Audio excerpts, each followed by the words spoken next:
Hello दोस्तों, नमस्कार। मैं संदीप आपका अपने YouTube चैनल संकल्प विद संदीप में हार्दिक स्वागत करता हूं। आज हम लोग राजनीतिक विज्ञान यानी पॉलिटिकल साइंस के अनुसूची को देखेंगे। अनुसूचियों को मात्र 2 मिनट लगेगा आपको याद करने में।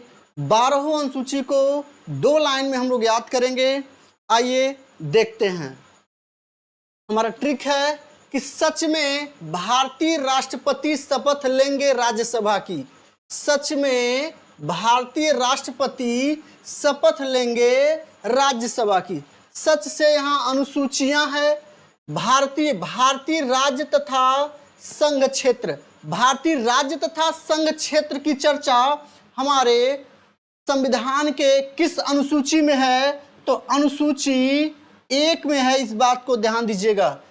दूसरा, राष्ट्रपति से क्या है कि राष्ट्रपति तथा अन्य पदाधिकारियों का वेतन तथा पेंशन, अन्य पदाधिकारियों का वेतन तथा पेंशन हमारे संविधान के किस अनुसूची में है? तो अनुसूची 2 में है। शपथ से क्या है? शपथ का प्रारूप, सबके लिए शपथ का प्रारूप हमारे किस अनुसूची में इसका उल्लेख किया गया है? तो शपथ का उल्लेख किसमें किया गया है? अनुसूची 3 में। अगला, राज्यसभा। राज्यसभा में स्थानों के आवंटन का उल्लेख किस अनुसूची में है? तो अनुसूची 4 में है। नेक्स्ट, 5वीं अनुसूची। इसको मैंने इसलिए लिखा कि 5वीं और 6वीं अनुसूची बड़ा ही संवेदनशील है। अक्सर ये परीक्षाओं में पूछे जाते हैं और हम गलत करके आते हैं। ध्यान दीजिएगा, 5वीं अनुसूची भी अनुसूचित क्षेत्र और अनुसूचित जनजातियों से है और 6वीं भी अनुसूचित जनजातियों से है। अंतर क्या है? अंतर यही हमें समझना है कि इसमें 5वीं अनुसूची में और 6वीं अनुसूची में। तो पहले हम 6ठी को देख लेते हैं। 6ठी में असम, मेघालय, त्रिपुरा और मिजोरम, ये सभी पूर्वोत्तर के राज्य हैं। इन 4 पूर्वोत्तर के राज्यों के अनुसूचित जनजातियों के प्रशासन से संबंधित अनुसूची कौन सी है? 6वीं। इन 4 को छोड़कर जितने राज्य हैं, जितने राज्यों के अनुसूचित आपके जनजातियां हैं, उनके बारे में हमें कहाँ जानकारी, उनके प्रशासन और नियंत्रण के बारे में कहाँ जानकारी मिलती है? 5वीं में। यानी 5वीं अनुसूची भी आपकी अनुसूचित जनजातियों से है और 6ठी भी है। लेकिन 6ठी विशेष है आपका। विशेष किन किन राज्यों के लिए? असम, मेघालय, त्रिपुरा, मिजोरम के जनजातियों के लिए 6ठी अनुसूची है। तो 5वीं भारत के 4 राज्यों को छोड़कर सभी अनुसूचित जातियों के लिए से संबंधित है। लेकिन 6ठी अनुसूची केवल 4, कौन कौन? असम, मेघालय, त्रिपुरा और मिजोरम है। तो इसको जरूर याद करिएगा। अगला ट्रिक है, सरभाषा की संपत्ति दबी है पंचायत तथा नगरों में।